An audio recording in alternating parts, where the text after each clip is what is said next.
नमस्कार, मैं कमलेश कबीर आपका एक बार फिर स्वागत करता हूं इस नए एपिसोड में। आज के इस एपिसोड में हम बात करेंगे सुप्रीम कोर्ट में आज यूजीसी को लेकर सुनवाई हुई। सुप्रीम कोर्ट ने आज ही उसको लिस्टेड किया और आज ही उसके ऊपर स्टे लगा दिया। अब स्टे का जो आधार था वो आधार था कि यह जो ड्राफ्ट रूल तैयार किया गया उसमें स्पष्टता की कमी थी। दूसरा, क्या हम देश को पीछे की तरफ लेकर जा रहे हैं, यह सुप्रीम कोर्ट की सख्त टिप्पणी थी। और तीसरा, जिस दिन यूजीसी को लेकर गाइडलाइन आई थी, हमने पहले वीडियो में बात की थी कि इसका दुरुपयोग होना स्वाभाविक है। तो लगभग ये 3 से 4 पहलू ऐसे थे जिसको लेकर सुप्रीम कोर्ट ने सख्त टिप्पणी भी की और फिर उसके बाद में इसके ऊपर स्टे लगा दिया। अगली सुनवाई 19 तारीख को है। सरकार से स्पष्टीकरण भी मांगा है, नोटिस जारी किया है। अब इसको लेकर एक तरीके से अगर हम देखें तो यह स्वर्णों की जीत नहीं है, क्योंकि इसको स्वर्णों के साथ जोड़कर देखा जा रहा है। नहीं, यह स्वर्णों की जीत नहीं है। एक तरीके से यह मूर्खता के ऊपर सुप्रीम कोर्ट का सबसे बड़ा तमाचा है। अब जब हम मूर्खता की बात करते हैं तो मूर्खता, सबसे बड़ी मूर्खता और उससे भी बड़ा जिसको हम कहते हैं कि आश्चर्यचकित करने वाला मामला जो है वो ये है कि भारतीय जनता पार्टी, नरेंद्र मोदी की सरकार इस तरीके का फैसला ले सकती है और इतना जल्दबाजी में ले सकती है। अब सवाल ये मूर्खता क्यों है? क्योंकि पूरे ड्राफ्ट रोल को जिस तरीके से तैयार किया है, कई जगह पर जो है वो रोमन लेटर्स यूज किया है, कई जगह क्लोज में एबीसीडी डाला गया है और कई जगह पे जो है वो कोमा ही नहीं लगाया गया और कई जगह जो है वो इंग्लिश और हिंदी में फर्क है। तो आप समझ सकते हैं कि ये कौन कर सकता है। इसलिए हमने कहा है कि मूर्खता के ऊपर यह तमाचा है। और दूसरा, इससे भी बड़ी बात आपने देखी होगी कि जब सुप्रीम कोर्ट ने इसके ऊपर स्टे लगाया तो भारतीय जनता पार्टी के कई नेता जो है वो खुलकर सामने आए। हालांकि 2 दिन पहले से ही, क्योंकि 26 जनवरी की व्यस्तता के बाद से कयास यह थे कि नरेंद्र मोदी ने इसके ऊपर एक हाई लेवल मीटिंग की है और उसके बाद में एक कमेटी बनाने का सुझाव दिया है। लेकिन उससे पहले सुप्रीम कोर्ट का यह फैसला आ गया और सुप्रीम कोर्ट के इस फैसले का मुझे लगता है कि सबको स्वागत करना चाहिए, भले ही वो किसी SC ST से हो, ओबीसी से हो या जनरल से हो। और जब मूर्खता में ही हम थोड़ा सा आगे बढ़ते हैं तो आप इस वक्त जो है वो ड्राफ्ट कमेटी ने ड्राफ्ट बनाया दिग्विजय सिंह, तो दिग्विजय सिंह से तो आप कोई उम्मीद कर ही नहीं सकते। और दूसरी इंदिरा जयसिंह, ये इंदिरा जयसिंह कौन है इसके ऊपर हम थोड़ी देर बाद में आएंगे।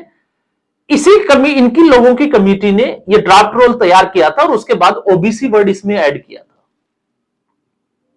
लेकिन धर्मेंद्र प्रधान जब सामने आए मीडिया के और वो ये कहते हैं कि किसी को भी या हम किसी के भी खिलाफ इस कानून का दुरुपयोग नहीं होने देंगे। अब जरा सोचकर देखिए, क्या हमेशा धर्मेंद्र प्रधान शिक्षा मंत्री होंगे? पहला सवाल। आज है, कल हो सकता है धर्मेंद्र प्रधान नहीं हो, तो फिर वो किस हक से, किस आधार से ये कह रहे हैं कि इसका दुरुपयोग नहीं होने देंगे? दूसरा, हो सकता है भारतीय जनता पार्टी 10 साल, 20, 15 साल के बाद में भारतीय जनता पार्टी भी जो है वो सत्ता में नहीं रहे, तो क्या भारतीय जनता पार्टी इसकी गारंटी दे सकती है? या फिर नरेंद्र मोदी, ये तो ठीक ऐसे ही हुआ कि हम लोग जो है वो अमृत पीकर आए हैं और हम हमेशा के लिए रहेंगे, इसलिए हम किसी के खिलाफ इस कानून का दुरुपयोग नहीं होने देंगे। तो सुप्रीम कोर्ट, हमने तो पहले ही कहा था कि इस कानून का दुरुपयोग होगा और उसका आधार भी मैंने दिया था कि 1961 में जो कानून आया था दहेज को लेकर, फिर उसके बाद में 1983 में उसको जिस तरीके से और ज्यादा सख्त किया गया, तो व्यवस्था ऐसी हुई, उस कानून का मिसयूज होना शुरू हुआ और बिना किसी कारण के मतलब अगर कोई लड़की जो है वो काम नहीं करना चाहती, किसी से बातचीत कर रही है या कोई भी मैटर है, उसके ससुराल वालों ने कुछ टोक दिया तो वो थाने जाकर बैठ जाती है और उसके बाद में उस पूरे परिवार के ऊपर, इंक्लूडिंग पेरेंट्स, और कई केसेस में हमने देखा है कि जहां ननद की भूमिका जो होती है, जिसकी शादी 10 साल पहले हो गई, जो ससुराल में रह रही है, उसके खिलाफ मारपीट का आरोप लगा दिए जाते हैं, दहेज की डिमांड के आरोप लगा दिए जाते हैं और फिर उसके बाद में मामला पेचीदा हो जाता है। तो एक समय ऐसा था कि इससे जेलें भर चुकी थी। तो दूसरा कानून SC ST act, SC ST act में भी जो है वो दुरुपयोग के बहुत सारे किस्से जो है वो हमें सुनने को मिले। अब ऐसी स्थिति में क्योंकि जब हम इस कानून की ही बात करते हैं तो इक्विटी स्कोर की बात की गई, इसमें कमिटी की बात की गई, सब कुछ किया गया। अब सवाल यह उठता है कि क्यों जरूरत पड़ रही है इसकी, और इसका आखिर दुरुपयोग क्यों नहीं होगा। ये दो चीजें बड़ी इंपॉर्टेंट है। तो सबसे पहले जब यह कहा जाता है कि ओबीसी, क्योंकि ओबीसी को इंक्लूड किया है तो इसका मतलब यह हुआ कि ओबीसी स्वर्ण का या शोषण का शिकार हुआ। अब यह बात आपको कितनी डाइजेस्ट होती है, क्योंकि एससी एसटी उसको हम थोड़ा सा बाद में लेंगे, ओबीसी की हम बात करते हैं। तो ओबीसी अगर यह दावा करे कि हम स्वर्णों के जो है वो शिकार हुए, तो 1989 तक तो ये खुद ही स्वर्ण थे, क्योंकि ओबीसी तो बाद में आया ना, और किस आधार पे आया वो भी आपको पता होगा। तो इस पूरे ड्राफ्ट रोल में ईडब्ल्यूएस डाल तो दिया गया, लेकिन उसको कहीं परिभाषित नहीं किया गया कि इसका क्या है। अब हम आते हैं दूसरे मुद्दे पर इसी के साथ में, क्योंकि जब हम इंदिरा सिंह की बात करते हैं, इंदिरा जयसिंह की बात करते हैं, तो वो बात मैंने क्यों की है? वो बात मैंने इसलिए की है क्योंकि वो रोहित वेमुला केस से जुड़ी हुई थी। अब रोहित वेमुला केस क्या था? क्योंकि इसको हम सुनते हैं लेकिन कभी इसके रिसर्च में हम जाते ही नहीं है। रोहित वेमुला ने आत्महत्या की, मामला जो है वो सुप्रीम कोर्ट तक चला गया। इसको एससी एसटी से जो है वो जोड़कर देखा गया कि वो कास्ट था और उसको जो है वो इसका शिकार हुआ। फिर उसके बाद में सुप्रीम कोर्ट ने जल्दबाजी में एक फैसला दिया, जिसकी आज हम बात कर रहे हैं, उसी पे हम आते हैं। लेकिन उसके बाद में यह पता चला कि रोहित वेमुला तो खुद ओबीसी था। तो अगर कास्ट सर्टिफिकेट से कोई रिजर्वेशन का फायदा उठाने के लिए, क्योंकि मैं राजस्थान से आता हूं तो राजस्थान में मीणा और मीना, क्योंकि इंग्लिश में अगर दोनों की स्पेलिंग देखोगे तो MEENA, और हिंदी में अगर आप देखोगे तो कई जगह मीणा और मीना, इस पर जो है वो विवाद चला था, सिर्फ और सिर्फ इसलिए क्योंकि रिजर्वेशन मिल रहा था मीणा को। तो ऐसी स्थिति में आप समझ सकते हैं कि कास्ट सर्टिफिकेट रिजर्वेशन का फायदा उठाने के लिए किस तरीके से बनवाए जा सकते हैं। जिस देश में हम रह रहे हैं उस देश में बांग्लादेशियों के आधार कार्ड, उनके राशन कार्ड, उनके कास्ट सर्टिफिकेट, उनके सब कुछ बनाए जा सकते हैं और वो सरकारी योजनाओं का लाभ ले सकते हैं। तो कास्ट सर्टिफिकेट बनाना किसके लिए कोई मुश्किल काम है क्या? तो ये मुश्किल काम तो नहीं हो सकता। फिर इसके बाद इन्वेस्टिगेशन हुई, तो इन्वेस्टिगेशन में एक भी तथ्य ऐसा सामने नहीं आया उस कैंपस का कि रोहित वेमुला इस तरीके की किसी चीज का शिकार हुआ हो। फिर री इन्वेस्टिगेशन ये चलता रहा, लेकिन उससे पहले सुप्रीम कोर्ट इस पर टिप्पणी कर चुका था। लेकिन उस वक्त सुप्रीम कोर्ट की मानसिक स्थिति क्या थी, सुप्रीम कोर्ट कैसा था, वो आप समझ सकते हैं। और इस वक्त जब हम बात करते हैं chief justice of India Suryakant की, उसके आने के बाद में आपने देखा होगा लगातार जो इस तरीके की पॉलिटिकल गेम्स खेलते हैं और इस तरीके का जो करते हैं, वो एक तरीके से खुद जो है वो शिकार हो रहे हैं सुप्रीम कोर्ट में। तो इस वक्त सबकी लगी पड़ी है, चाहे वो कपिल सिब्बल हो, अभिषेक मनु सिंह भी हो या कोई भी हो। तो इस बेंच में भी सीजेआई सूर्यकांत और साथ में जयमाल्या बागची, सुप्रीम कोर्ट के दो माननीय न्यायाधीश, इन दोनों ने इसके ऊपर टिप्पणी की। अब इसके साथ एक और केस, कहानी जो है वो बड़ी दिलचस्प है। हम लोग जो है वो उसमें रुचि नहीं लेते और वो मुझे लगता है कि इन चीजों को लेनी चाहिए। रोहित वेमुला के साथ एक केस को और आधार बनाया जाता है, और जब मैं ये बात कर रहा हूं रोहित वेमुला का केस, तो उसमें इंदिरा जयसिंह, जिस लेडी की मैं बात कर रहा हूं, ये पूरी वामपंथन है, वामपंथी विचारधारा से प्रेरित है और इस ड्राफ्ट कमेटी में वो भी मेंबर थी। तो आप कैसे उम्मीद कर सकते हैं कि वो समाज को एक करने के बजाय क्या बांटने की राजनीति नहीं करेगी? और वामपंथी विचारधारा जो जम्मू कश्मीर को भारत का अभिन्न अंग नहीं मानती, जो अरुणाचल प्रदेश का विवादास्पद जो है वो नक्शा पेश करती है, और तमाम तरीके के जो है वो आपको पता है टुकड़े टुकड़े गैंग वाले, जिनको दर्द किससे होता है। और इसमें अगर आप स्वर्णों की बात करते हो, तो अगर ये कानून इसी तरीके से होता, इस पे स्टे नहीं लगता, तो इसका सबसे ज्यादा मिसयूज जो है वो जेएनयू और एएमयू में होता, चाहे अलीगढ़ मुस्लिम यूनिवर्सिटी की आप बात करिए या फिर जवाहरलाल नेहरू यूनिवर्सिटी। वहां पे क्या हालात है आप समझ सकते हैं, इसलिए जो है वो ये जरूरी था। और फिर उसके बाद में जब हम रोहित वेमुला के केस के साथ में पायल तड़वी का केस की स्टडी करते हैं, तो आपने नाम तो देख लिया पायल तड़वी, सुन भी लिया, आपने समझ लिया कि वो SC ST एक्ट लगाया होगा, लेकिन पायल तड़वी के जरा माता पिता का नाम भी आप खोज कर देखिए, तो आपके आंखों के सामने जो पर्दा है, या हम कहें कि जो हमारे को सेकुलरिज्म का जो पाठ पढ़ाया जाता है, एक पट्टी बांधी जाती है, हम उसमें अंधे हो जाते हैं और अपनी ही जातियों को बांटते हैं। तो उसके जो माताजी है उनका नाम है अबीदा सलीम तड़वी। अब आप सोचकर देखिए कि वो कौन से समुदाय से आती है, क्या वो SC ST की कैंडिडेट थी? तो आपका जवाब होगा नहीं, लेकिन सर्टिफिकेट बनवा रखा था और फिर उसके बाद भी ये केस जो है वो SC ST का बना। तो ये दोनों केस जो बड़े चर्चित रहे और इस ड्राफ्ट रोल का आधार बने, मैं उन्हीं की सच्चाई बता रहा हूं। अब हम आते हैं तीसरी सच्चाई के ऊपर, और तीसरी सच्चाई यह है कि आखिर ये लोग आत्महत्या किन कारणों से करते हैं और फिर आरोप जो है वो किन लोगों के ऊपर लगाया जाता है। यह बड़ा इंटरेस्टिंग सवाल है कि इसके स्वर्ण शिकार क्यों होते हैं।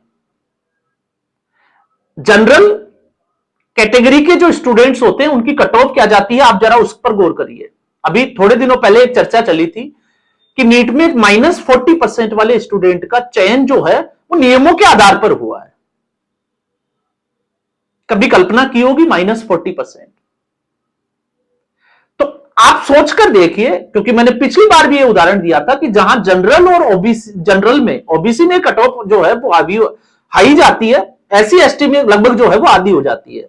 तो जहां 80 से 85% वाले बच्चे जो है जिनका सिलेक्शन नहीं होता है, जबकि 40% से 45% जिसके मार्क्स होते हैं उनका MBBS के लिए वो कर जाते हैं, एलिजिबल हो जाते हैं, और फिर उसके बाद में जब वो डॉक्टर बनते हैं तो खबरें आपने देखी होगी, किसी ने कैंची छोड़ दी, किसी ने रुमाल छोड़ दी, किसी ने बाएं हाथ की बजाय दाएं हाथ का ऑपरेशन कर दिया।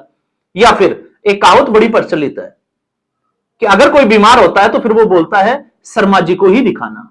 ये क्यों बोला जाता है? क्योंकि वो 85% से पास होकर आता है।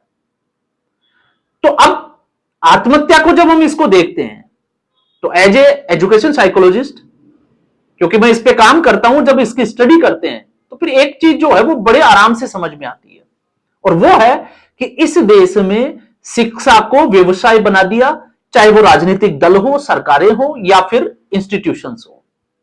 कैसे बनाया गया, पहले हम उसको समझ लेते हैं। जिस -40% की हम बात कर रहे हैं, अगर किसी बच्चे के -40% आता है और वो नीट के लिए क्वालिफाई कर जाता है, तो उसके घर वाले पूरी जमीन जायदाद बेचकर, चाहे उसकी फीस की अगर हम बात करें तो 50 लाख का खर्चा हो, वो उसको बेचते हैं। जैसे अभी आपने देखा होगा कोटा एजुकेशन हब है, और वहां पर आत्महत्या की खबरें आती है, यही उसका आधार बनता है। तो 50 लाख रुपए वो कर्जा लेते हैं, लोन लेते हैं या जमीन बेचते हैं, वो उस बच्चे को वहां भेजते हैं पेरेंट्स। साल भर में उस बच्चे को हकीकत का सामना होता है और उसको ये लगता है कि ये पढ़ाई मेरे बस की नहीं है, लेकिन चूंकि मेरे पेरेंट्स ने 50 लाख रुपए खर्च कर दिए, वो मानसिक तौर पर दिवालिया हो जाता है, दबाव में आ जाता है, और उस दबाव में आकर वो सुसाइड करता है और आरोप लगाया जाता है उसी कॉलेज के जो टॉपर्स होते हैं, जो 85% से पास होकर आते हैं। तो आप इसको जस्टिफाई कैसे करोगे? आप खुद सोचकर देखिए। क्या एजुकेशन में रिजर्वेशन जो लगाया गया, वो रिजर्वेशन ठीक है एक हद तक, जो है वो पिछड़े वर्ग की जातियों को ऊपर उठाने के लिए, और आज जो SC ST के लोग ये खुश हो रहे थे, कल अगर रिजर्वेशन के ऊपर कोई अंगुली उठाती है यही सरकार या कोई भी सरकार, तो ये लोग सड़कों पर आ जाएंगे। क्यों?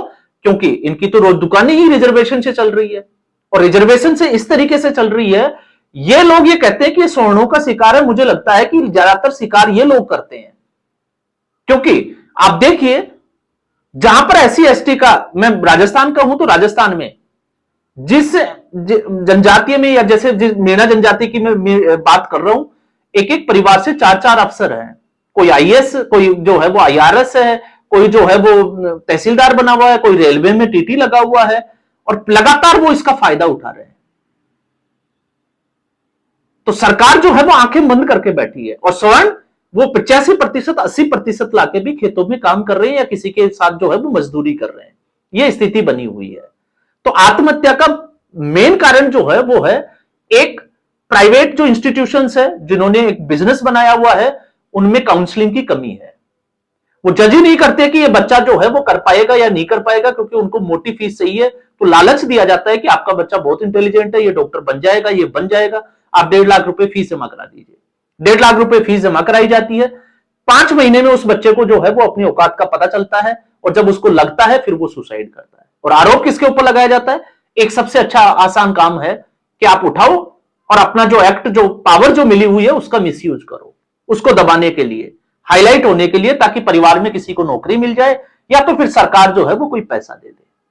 तो दूसरी तरफ आप देख सकते हैं यही कहानी जो है वो चाहे नीट की हो या फिर एजुकेशन सिस्टम में देख लीजिए, क्योंकि हमने देखा है माइनस के 7% पे लोग जो है वो टीचर बन जाते हैं। आप उनसे क्या उम्मीद कर सकते हैं? वो बच्चों को क्या पढ़ाएंगे? तो ये एक तरीके से रिजर्वेशन की वजह से इस देश में मानसिक दिवालियापन है और उसका शिकार हमेशा से जो है वो आजादी के बाद से, आजादी के पहले कुछ भी हुआ हो, संविधान निर्माताओं ने संविधान बनाया, सब कुछ ध्यान में रखकर बनाया, तो कम से कम उसके बाद में संविधान का जो आर्टिकल 14 जो कहता है समानता का अधिकार देता है, तो फिर इसमें आखिर सवर्णों के साथ या फिर हम कहें चाहे वो ओबीसी ही क्यों ना हो, उनको क्या समानता का अधिकार मिलता है? या अब आप सोचकर देखिए कि शिकार कौन हो रहा है। तो इसलिए यूजीसी के खिलाफ सुप्रीम कोर्ट का यह कदम जो है वो मुझे लगता है कि सराहनीय है, फिर चाहे हम किसी भी समाज से हैं, किसी भी समुदाय विशेष से। और ऐसा नहीं है, इसका बहुत मिसयूज हुआ है। आप जब उठा के देखोगे कर्नल पुरोहित, प्रज्ञा सिंह ठाकुर कौन थे, किस केस में 8 साल तक वो निर्दोष होने के बावजूद जो है वो जेल में सजा काट रहे थे, आप सोचकर देखिए, और फिर आखिरी में जो है वो बरी होकर आते हैं।